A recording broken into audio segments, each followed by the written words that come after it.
Dari depan, wajah Q3 sekarang lebih emosional. Grill single frame yang lebar dipadukan dengan lampu terbelah dan signature DRL digital yang bisa dikostumisasi. Setiap sisi menggunakan 23 segmen cahaya dengan animasi datang dan pergi yang berbeda. Lampu utama digital Maxtrix LED dipasang di bawah dengan modul micro LED yang memberikan pencahayaan maksimal. Ada juga fitur keselamatan baru seperti peringatan visual saat pengemudi ingin pindah lajur yang sedang terisi.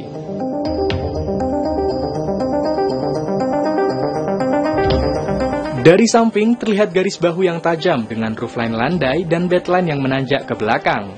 Lengkung roda diperbesar siap menaungkan velg 17 hingga 20 inci.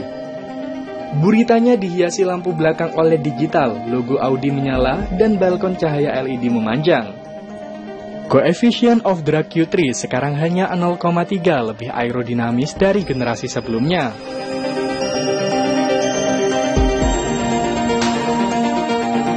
Masuk ke dalam kabin, kesan futuristik langsung terasa. Tidak hanya tuas transmisi konvensional digantikan dengan tuas mini di setir sisi kanan.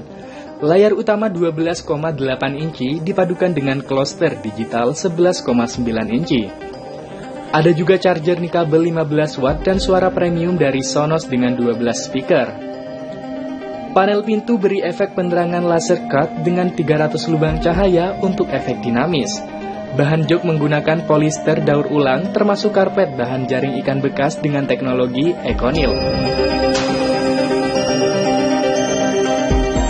Di bawah kap mesin Q3 2026 menawarkan 3 jenis penggerak, varian 1.5 LTVSI dengan 150 PS untuk pilihan hemat 2.0 LTVSI dengan 265 PS dan torsi 400 Nm.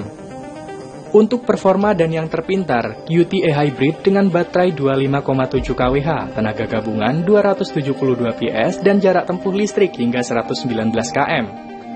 Charging cepat DC 50 kW juga sudah didukung, hanya 30 menit dari 10 ke 80%. Suspensi dikembangkan ulang dengan opsi sport, adaptif, dan twin valve damper. Ada sistem train parking di mana mobil bisa diajari pola parkir yang bisa dilakukan pengguna.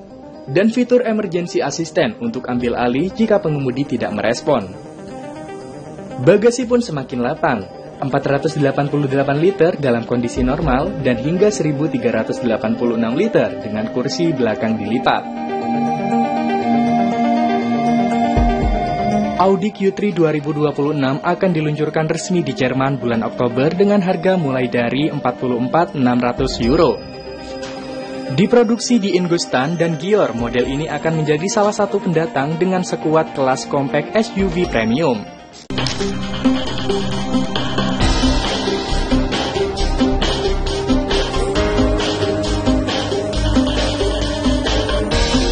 Dalam versi terbaru ini, tuas kanan yang biasanya digunakan untuk wiper kini dialihkan menjadi tuas transmisi otomatis untuk parkir mundur dan maju. Sisa semua fungsi, lampu sen, lampu utama, lampu semprot cairan cuci kaca, dialihkan ke tuas kiri dan dirancang super kompleks.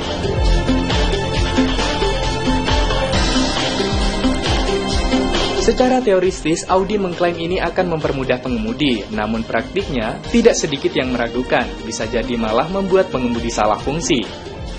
Niatnya ngesen, malah matikan lampu utama, atau mau semprot air, malah ngerem mendadak. Terlebih, tuas ini punya tombol ujung kecil dengan 5 fungsi sekaligus. Ada roda kecil untuk atur kecepatan wiper, tombol untuk semprot belakang, serta mode hidup mati, lampu kabut.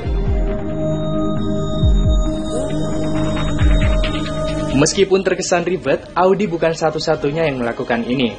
Rival terdekatnya, Mercedes, sudah lama menggunakan skema serupa dan pasar mulai terbiasa. Produsen lain seperti Ford, GM, dan VW juga pernah menggunakan konsep satu tuas untuk semua di model-model tertentu.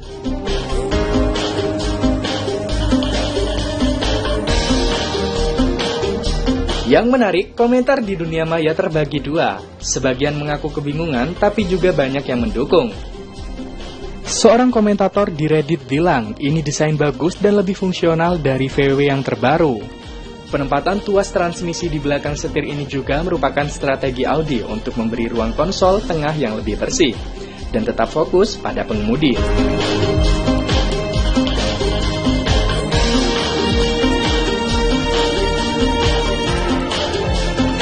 Perubahan desain di Audi Q3 2026 ini memang berani, tapi tidak semua orang siap untuk transisi yang serba digabungkan. Apakah pasar akan menerima atau menginginkan tuas konvensional kembali? Jawabannya, kemungkinan baru akan terlihat sama saat Q3 ini sampai di tangan pembeli.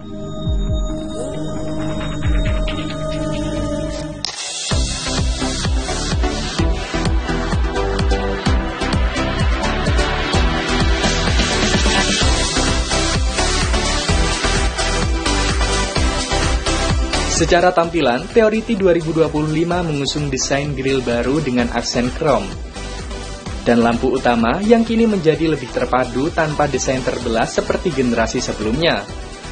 Bagian bumper depan dan belakang juga diperbarui dengan insert warna bodi, memberikan kesan lebih elegan. Sementara di samping, handle pintu kini memberi finishing chrome pada 19 inci menjadi pelengkap gaya titanium trim.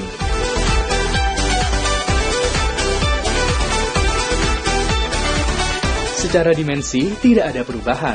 Panjangnya tetap di angka 4.685 mm dengan jarak sumbu roda yang legowo untuk kelasnya. Di dalam kabin, pengaturan dual screen masih dipertahankan, masing-masing 12,3 inci untuk cluster instrumen dan infotainment. Tapi ada sedikit sentuhan baru. Kombinasi warna interior dibuat lebih premium dengan opsi trim yang lebih beragam. Ford mengklaim detail fitur baru akan diungkap menjelang peluncuran pasar.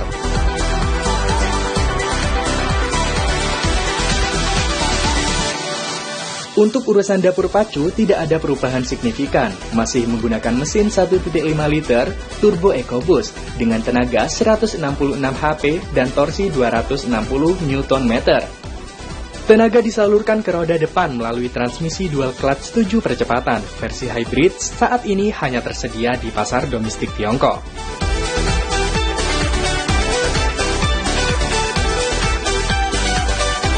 Model facelift ini pertama kali dipamerkan di Festival Interlagos, Sao Paulo. Dan resonansi pasarnya nyata. Penjualan Ford Territory di Brazil naik 4 kali lipat tahun lalu, tembus dari 5.000 unit. Meski harganya belum diumumkan, model sebelumnya dibanderol mulai dari Rp215.000 atau setara $38.900 Amerika. Selain Brazil, Territory 2025 juga dijadwalkan masuk ke pasar Argentina, Meksiko, Filipina, Vietnam, Afrika Selatan, dan Saudi Arabia.